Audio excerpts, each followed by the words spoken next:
I found something supremely cool in the book of Genesis. I'm just starting over reading the Bible from front to back. And after I've done that, so I'm hoping to accomplish that within this next year. And once I'm done with that, I want to get a chronological Bible and do it again. I've been wanting to do this for a while, but it's just, I'm going to do one more like walkthrough in the canonical order, I guess. So, okay. But here's something cool that I found. I noticed that God spends the first 3 or 4 days of creation really just putting things into order and putting things into place. Day 1, he says, let there be light, and there was light, and God divided the light from the darkness. So God puts light and darkness in their place. God called the light day, and the darkness he called night. So he labels things and gives them a name and puts them in their place, right? Then day 2, he essentially splits the waters into the water that's on the surface of the earth and the water that's in the air, so the clouds, right? Puts those in their place, and God called the firmament heaven. So the evening and the morning were the second day, right? Once again, labeling, putting names to things.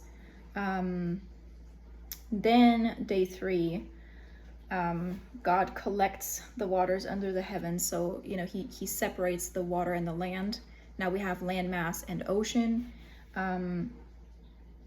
He calls the dry land earth, and the gathering of the waters he called seas, and God saw that it was good.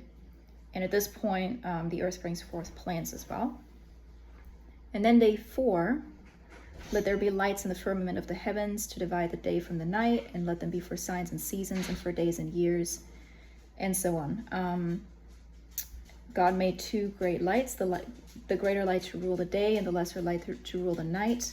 He made the stars also, and God saw that it was good. Okay, so at this point, now you have order, you have everything put in its place, and now you also have a rhythm and a schedule for things, right? With the stars and the sun and moon, and kind of having that rhythm and order.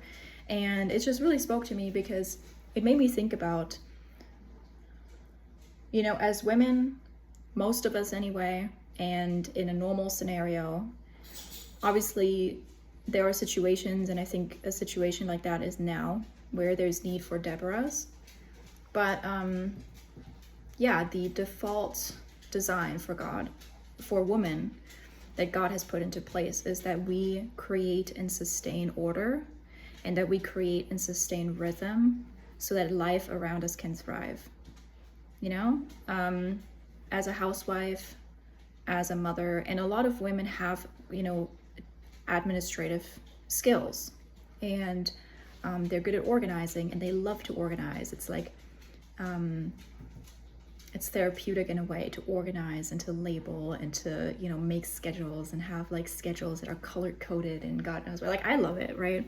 So it's beautiful, I think, that we get to have that task, and that we get to partner with God in that and uphold the beauty of creation, and kind of like pull it back from entropy, back to kind of like a centeredness, and